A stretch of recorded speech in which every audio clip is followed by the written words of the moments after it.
region and inspecting the ongoing registration.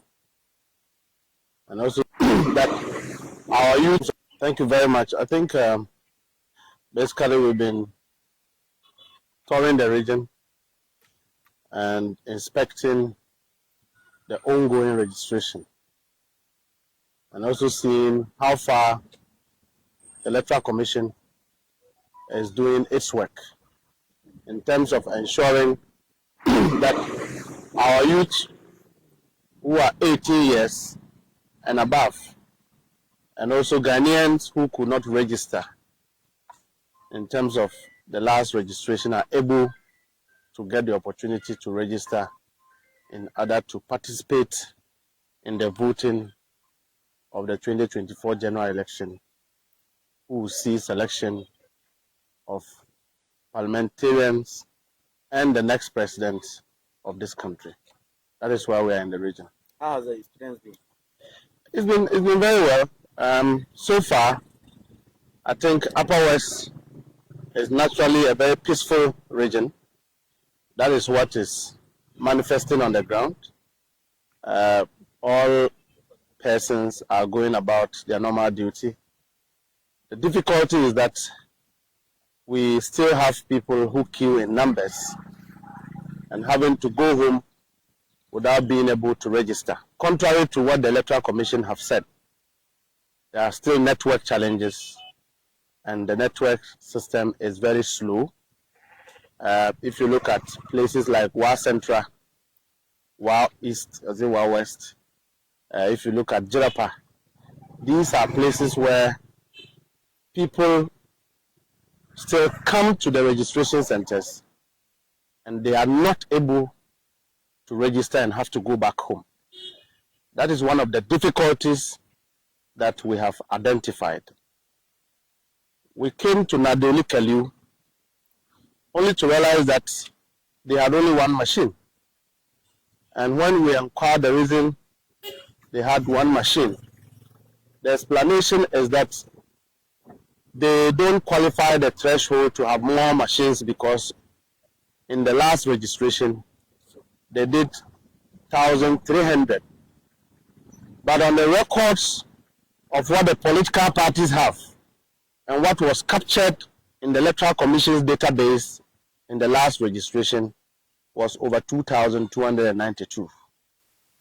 What that means is that over 900 voters have been deleted from the Electoral Commission's database, unknown to political parties, unknown to the individuals, and even unknown to the Electoral Commission offices, because they've not been able to give us any information, knowing that the Electoral Commission does not have the mandate to delete any information from its database without the knowledge of stakeholders. Even if it claims that it has the right to delete or remove some name from its database, that means that the individuals would have committed a certain crime, either have registered as foreigners or registered as minors. In this case, the deletion was done. The Electoral Commission have not even communicated to the individuals whose names were deleted. In Wa West also, Wa Central, we found out that over 120 names were deleted. When the officer was questioned, he couldn't provide any answer. He says the constituency executive should go and bring evidence. They brought 120 evidence of deleted names. As we speak, they don't know whether to recapture those individuals as new entrants, whereby the Electoral Commission will come back and accuse them of doing double registration. But there's evidence that they had registered previously, but their data cannot be found on the Electoral Commission database. This revelation is very amazing, very surprising, very shocking. This might be happening in other parts of the country unknown to the political parties, particularly the NDC, and unknown to the individuals who are affected by these schemes of the Electoral Commission. Scheme I call because is done in the blind side of people who ought to know and people who are expected to know. And I believe that Electoral Commission shouldn't be doing some of these things, particularly in an elections where the stakes are very high. So what do you call for? Currently, I report to the authority in Accra, but I believe that we just want to brief you so that you are also aware of what is happening behind the scenes. When we say that the commission must set up, this is what we mean. But further actions will be taken upon the instruction of the National Executive Committee when they are properly briefed. And we will so brief them so that they are aware. Mr. Wandi, there are those who say the NDC is running or crying of wolf when indeed there's none. Well, in this case, this is evidence.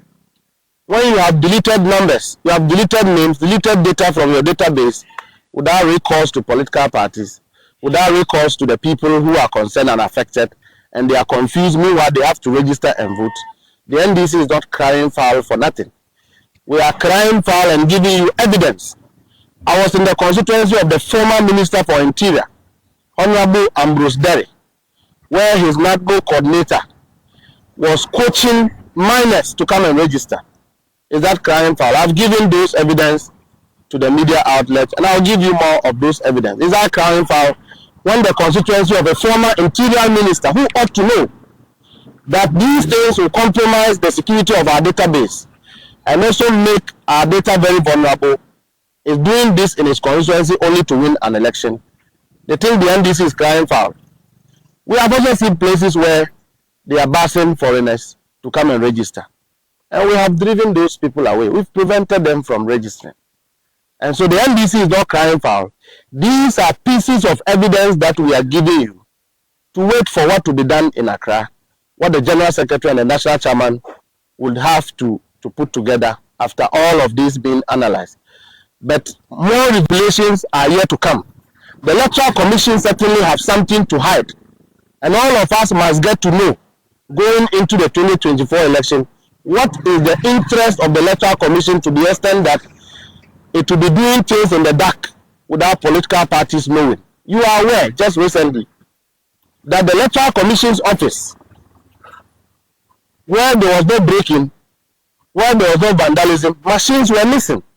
Electoral Commission's office, where there should be CCTV cameras, machines were missing without CCTV camera footage. In the midst of all of these deliberate actions, that raises major suspicions of credibility and integrity into the election process, data is getting missing.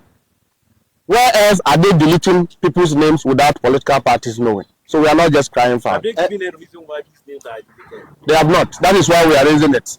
Because the people who are being affected are not aware, the party are not aware, and their officers could not give us any meaningful reason. That is why we are raising it here. Because it's surprising that the Electoral Commission can just sit in Accra and delete names without recourse to people who are affected. In other words, if you say that they are minors and you are deleting their name, you should hand them over to the police. Why is the Electoral Commission interested in deleting data without handing the people over to the police? If it was interested in doing so, at least the individuals would have been aware that their names have been deleted. That is not the case, which is why we are raising these questions. The registration exercise is a process. Yes. You indicated that you had instances where you saw minors being bashed by the former Interior Minister to be captured and the voters register. I didn't say himself, because no politician is directly involved in this. His constituency. Yes, we use political party officers to do this. Yes. So, and in his constituency, we can show you pictures of his NADMO coordinator. And if you ask how did I know they were minors, you can identify minors by even their appearance. So my question. Yes. What are you doing or going to do going forward to ensure that beyond today you don't have such issues occurring in the various registration centers? The media is an effort arm of government. We are letting you know some of the things that are affecting the credibility and the sanctity of the process that is ongoing.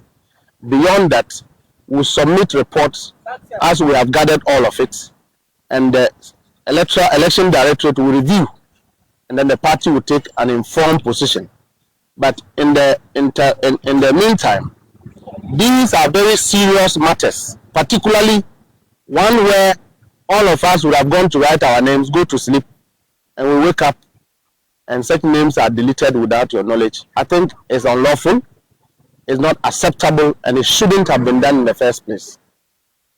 The Nandom constituency are also debunking your statement talking about this issue, and they are saying that it's unfounded, something like that also would happen in their constituency. I have given evidence of this minus, and I have given evidence of officers of the MPP who were involved in these things. And so what are they talking about? We are not just speaking for speaking's sake. The people were driven away, and they know the only reason they allowed the people to go back is because they admit that they were minors. If they were not minors, they would have insisted and they would have registered. As a national executive, if you see that somebody is doing something that is illegal, is it not appropriate to report to the police? The law didn't just confer the responsibility on just the police to protect our environment and what we do. As citizens, we have every responsibility by law to also defend ourselves and defend the country and protect activities of the country, including arrest. If you can even arrest, the law allows you to arrest and hand over the person to the police. So political parties will not go and sleep and expect the police to do the work alone. That is why we are talking about it. If the police are not taking actions, does that mean we should be quiet? Have you brought it to the attention of the police? They are aware, they were there. The police are the venue. And so we are talking about it because we are having evidence. We have caught them. And when we catch MPP on any bad thing, then they begin to sing the songs of equalization. Oh, we are all political parties. Using MPP media to say, oh, we are all involved. We are not involved. They are doing it. And besides that, they have agenda to bars people from constituencies they cannot win to constituencies where they think they can win. That is gerrymandering. And that is unlawful because those individuals are not ordinarily resident in constituency where they have been taken to go and vote. And that is why we are protesting it. Do you want us to leave that one to for the police? I heard somewhere that you spoke about the MPP rather than a parliamentary election, not a general election. It is true. They know that they are not going for a general election. They have is not marketable, cannot be trusted by any single Ghanaian. And so their objective is to move people across the country to places where they can win parliamentary seats, so that with the help of other bad means, they can have a presidential result declared in their favor. That is funny and laughable because one, we are not allowing them to do that. Two, they will be forced to go into an election where they will have to market a product that will not be bought. And so that is what the MPP is about. They know they are not going for a presidential election. They are going clearly for a parliamentary election. Their objective is to make sure that they win parliamentary election. They will use other means, using what the EC is doing now to declare presidential election. That is why we are all crying foul, because it is dangerous for the peace of this country. It is dangerous for the democracy of this country if anything like that should be allowed to stand the test of time. From the look of things, is the NDC worried about this issue that you think that can, at least draw back your chances of winning the election in 2024? If they continue to delete data across the country, then we are not going into an election. We are going into an election where a winner have already been cooked and prepared in the room to be announced. But this is supposed to be an election which must reflect the verdict of the people, must reflect the will of the people. And so Electoral Commission has a responsibility to ensure that it simply announces what the people want and not what the Electoral Commission want, which is why we are talking about this. Because you cannot delete people's names without the recourse to even stakeholders or the individuals not being told why their names are being deleted. Thank you so much. It's a pleasure.